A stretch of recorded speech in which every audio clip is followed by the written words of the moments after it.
El Señor esté con ustedes. Del Santo Evangelio según San Mateo. En aquel tiempo habíamos enterado los fariseos de que Jesús había dejado callados a los saduceos. Se acercaron a él. Uno de ellos, que era doctor de la ley, le preguntó para ponerlo a prueba: Maestro, ¿cuál es el mandamiento más grande de la ley? Jesús le respondió: Amarás al Señor tu Dios con todo tu corazón, con toda tu alma y con toda tu mente. Este es el más grande y el primero de los mandamientos. Y el segundo es semejante a este: amarás a tu prójimo como a ti mismo. En estos dos mandamientos se fundan toda la ley y los profetas. Palabra del Señor.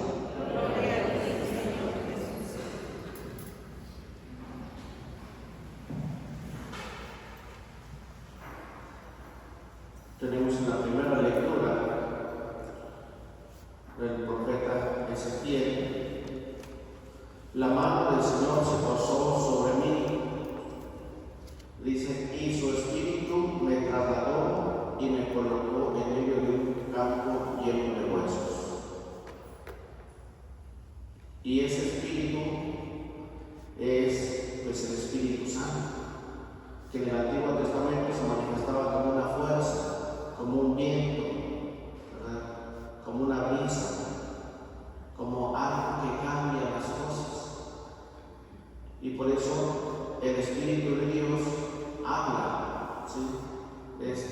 Habla, y por eso se habla del Espíritu Santo como la tercera persona, ¿sí? Que en un momento pues el Espíritu de Dios aleteaba sobre las aguas, todo estaba en caos, no era oscuro, no había nada, solo el Espíritu de Dios aleteaba. Entonces, y el Espíritu de Dios en Ezequiel nos habla no como ya solo como un poder, sino como una persona, porque dice: la mano del Señor se posó sobre mí. ¿Y cuál es la mano del Señor? ¿A qué se refiere cuando dice el Señor? ¿Sí? Al Padre Celestial. Y su mano, ¿sí? ¿Cuáles son las manos del Padre Celestial? Si es espíritu puro, no tiene manos. Entonces, es una forma antropológica, antropomórfica, de decir las manos del Padre, que son el Espíritu Santo y su Hijo.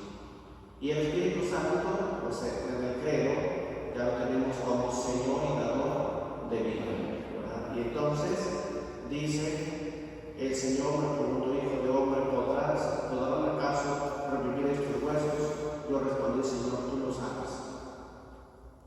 ¿Por qué? Porque Él es el único que lo sabe. Dice el Señor, Dios,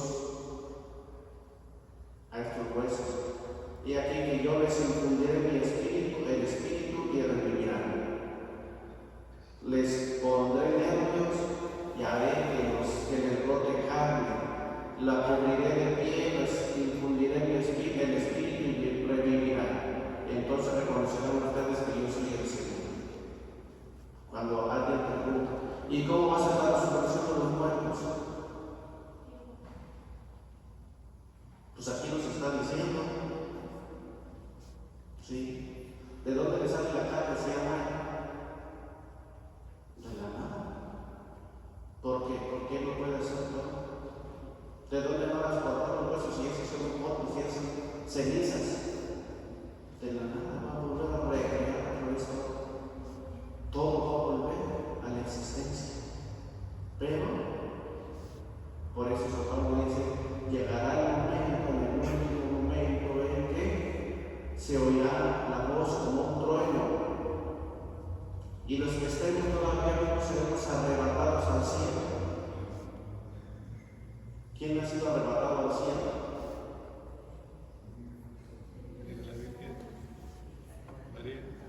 En el Antiguo Testamento, Enoch, se dice que no murió, fue llevado al cielo. En el Génesis, me parece. Y en el libro de los Reyes, el profeta Elías, el profeta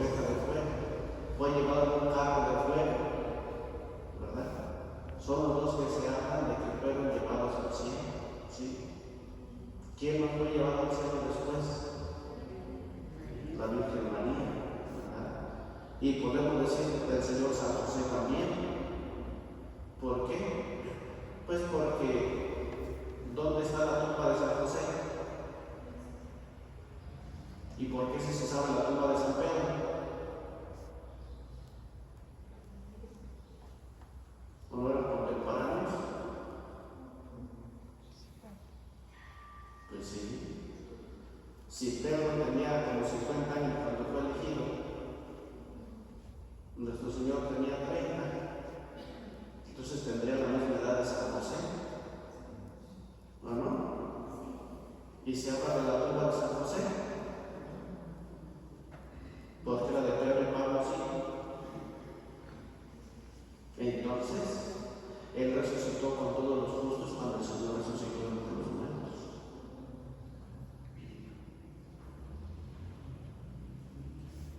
Si no, ¿cómo se explica que no se hable de la tumba de San José? ¿Por qué no se habla de la tumba de María? Porque fue llevada al cielo, ¿verdad? Entonces, son misterios que nos dan luz, pues, para intuir cómo Dios va a hacer que de la nada vuelva a surgir lo que una vez existió. La materia se deshace, sí, pero Dios, ¿de dónde sacó al hombre? Del polvo, ¿verdad? Polvo eres el polvo, te vas a volver a la ciudad. Y del polvo ya no serás polvo, ahora serás un verdadero hijo de Dios, porque no morirás para siempre. Por eso nuestra fe no está fundamentada en la reencarnación. No hay reencarnación. Los hombres van buscando una vida más allá de la muerte. Y esa vida, ¿verdad? Cada quien la va buscando a tiendas, dice San Pablo. Todo el mundo va buscando a Dios a tiendas como ciegos, pero nosotros hemos recibido la revelación de Dios. Y entonces el concepto de la reencarnación es un concepto infinito. Naces, mueres, te encarnas. Naces, mueres, te encarnas. Naces, mueres, te encarnas. Hasta que alcances la perfección en lo que naces. Si naces como persona, tienes que ser perfecta persona. Si no lo llegas a ser, reencarnas en animal. Y tienes que ser un perfecto animal según tu naturaleza. ¿Hasta qué? Hasta que vayas alcanzando la espiral de esa nirvana, a desaparecer y hacerte Dios. Llega el panteísmo. Dios viene siendo la propiedad de toda la materia, de todo lo que existe.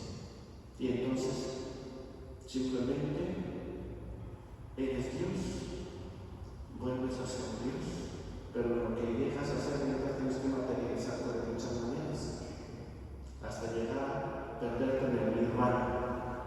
O sea, llegas a ser nada. Como la bonita de sal, que se mete a una, porque tenía mucha relación con ese hermano. ¿Qué ángel de medio? ¿Cómo se llama?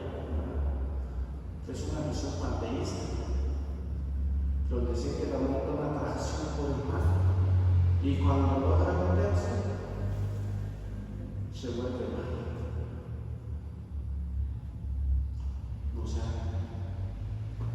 pierde su ser individual. Y nosotros no.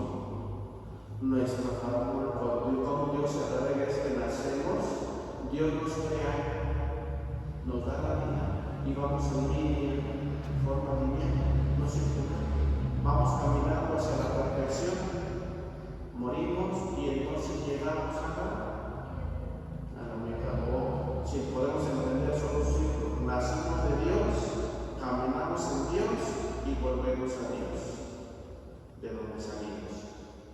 Eso no es salvación, no es reencarnación. El Señor no se reencarnó, porque no vino primero los profetas. Los profetas anunciaron su venida. Y cuando vino, no dice reencarnó, sino se encarnó. ¿Por qué en carne? Porque ya existía. Antes de todos los siglos, en el principio existía la palabra era Dios y estaba con Dios. Y por Él se hizo todo, y nada de lo que existe fue hecho sino por Él. Y por eso decimos Dios de Dios, Dios de Dios, Dios verdadero de Dios verdadero. Entonces tenemos un concepto de vida que nos lleva a una vida que está más allá de la muerte, y que la muerte solamente es un tránsito. Es un paso que hay que dar para poder gozar de toda la eternidad. No vas a reencarnar. Esos son conceptos, son ideas, ¿verdad? Experiencias que algunos mencionan, pero que no tienen ningún fundamento. Más que las doctrinas de antepasados, ya desde Platón. Ya Platón hace el mito de la cueva, el mundo de las ideas, porque ya desde entonces ya se hablaba de la transmigración de las almas o de la reencarnación. Entonces los filósofos griegos captan todo aquello y empiezan a hablar de todo aquello. Pero, sin embargo, la fe nos habla de manera diferente. Por eso, como empieza en Génesis, en el principio, ¿verdad? No había nada, era caos, solo el Espíritu aleteaba sobre las aguas, y Dios dijo: hágase el cielo, hágase la tierra, hágase los volátiles, hágase los peces, hágase la tierra, y todo lo que yo creo, hágase. Que si luego vamos a otra imagen de semejanza, que si fueron uno, que si fueron muchos. La Biblia no está para darnos clases de ciencia. Lo que el Génesis nos dice y nos revela es que todo lo que existe por la mano de un ser creador. Por eso es creador. Y por eso todo lo que más existe somos criaturas visibles e invisibles. Somos criaturas. Solo hay un creador, el Padre, el Hijo y el Espíritu Santo, ¿verdad? Entonces, por eso Dios nos ha creado y nos da su Espíritu, porque nos da vida. Y entonces, ¿cómo podemos enlazarlo con el Evangelio? ¿Cuál es el mandamiento más grande? Amar a Dios sobre todas las cosas de nuestros prójimos. Y entonces, el Espíritu de Dios, ¿qué es? El amor del Padre y del Hijo. Y entonces los mandamientos no tienen sentido cuando pierden el Espíritu. Porque puedo venir a misa los domingos y Cristo se guardara como una semana, mostrando el amor a Dios, ¿sí? Pero puede que no me desenvuelva en el amor. Hago actos religiosos, pero puede que no esté amando. Amo a Dios sobre todas las cosas. Híjole, pues hay muchas cositas que dicen que no, ¿verdad? Amo a mi prójimo como me amo a mí mismo. Pues hay que ver cómo me amo yo para ver qué cuánto amo al prójimo, porque nadie da lo que no tiene. Y si no tengo amor para mí, voy a tener para otros. Entonces, los mandamientos tienen sentido en la medida en que están motivados por el amor. ¿Por qué voy a amar a Dios sobre todas las cosas? Porque es mi creador, porque es el amor de mi vida, porque yo sin él nada soy. Ese no sigo siendo Dios, como dice un salmo, ¿verdad? Las alabanzas no aumentan su gloria, ¿verdad? Ni porque lo deje de alabar va a ser menos Dios. Él conmigo y sin mí sigue siendo el mismo. Pero yo sin Él no soy nada. Hasta Jesús lo dijo: sin mí nada bueno pueden hacer. O sea, si hay una cosa buena, es porque Dios actúa en nosotros. Y hasta San Pablo dice: ¿de qué te glorías? De las cosas buenas que hagas. ¿Acaso no te viene de Dios? Entonces, ¿de qué te glorías? ¿Por qué te vanaglorias de tus cualidades, de las cosas buenas que haces? Si todo lo has recibido de Dios, ¿o hay algo que no hayas recibido de Dios? Pues no, ¿verdad? Entonces, todo lo que debemos ver. Por eso el amor a Dios en los mandamientos se manifiesta en el amor al prójimo. Por eso los 3 primeros se refieren a Dios y los otros 7 a provecho del prójimo. Y entonces, ¿cómo aprovecho a mis papás? Honra a tu padre. ¿Por qué los vas a honrar? Porque los amas. Si no los amas, ¿de dónde te va a salir la honra? ¿O no? No matarás. ¿Por qué no vas a matar? Porque amas. Pero si te quiero matar a mí mismo, en un momento de ira, matas a cualquiera. ¿O no? Entonces, ¿verdad? Si no te respetas, o si no nos respetamos a nosotros mismos, no vamos a respetar a los demás. ¿Verdad? En el 6º mandamiento. ¿Sí? ¿Por qué no puedo ser falsos testimonios de mentiras? Porque no me gustaría que eso lo hicieran conmigo. No levantar falsos, ¿verdad? No hagas a los demás lo que no te gusta que te hagan a ti. Trata a los demás como a ti te gusta ser tratado. ¿Por qué? Porque amo, trato de no afectar. Si no queriendo, todos la regamos. Cuando lo hacemos ya con conocimiento, con conciencia, pues peor, ¿verdad? ¿Por qué no voy a robar? Porque no me gustaría que me roben a mí.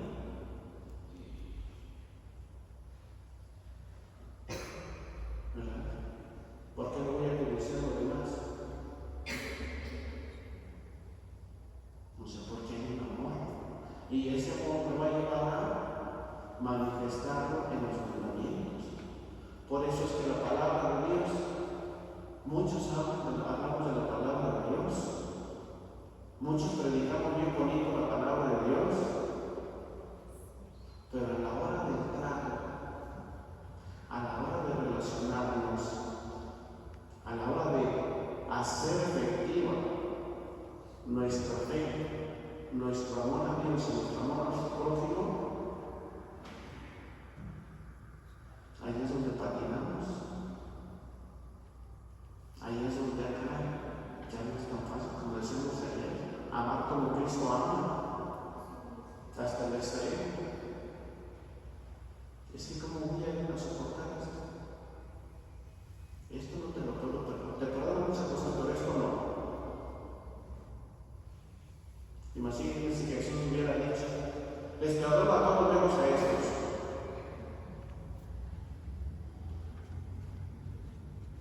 Los escribas y fariseos, los maestros de la ley, los sumos sacerdotes, a eso no los perdonan. A todos los demás, a estos no.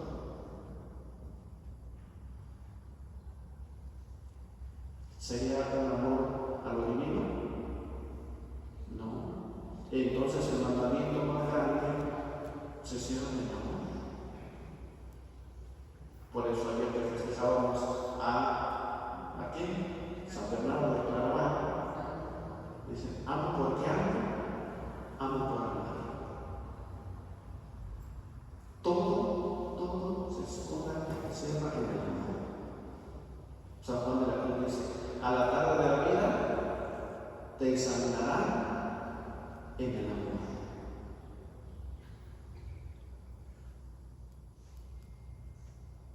Y hay una frase frase que dice: el amor, si no está cimentado en el dolor, no es amor verdadero. Porque cuando te aman en las buenas, cualquiera pasa. Pero cuando en las malas te olvidan, se alejan, te enfermas y te dicen que ya no sirves para nada y te echan a la calle, ¿dónde quedó el amor?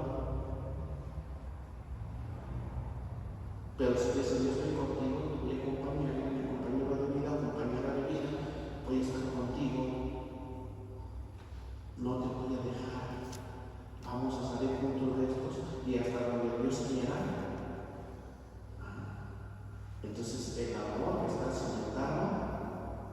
Si el amor no está cimentado en el dolor, o sea que el amor tiene la capacidad de entregarse y donarse hasta el extremo por aquel a quien ama.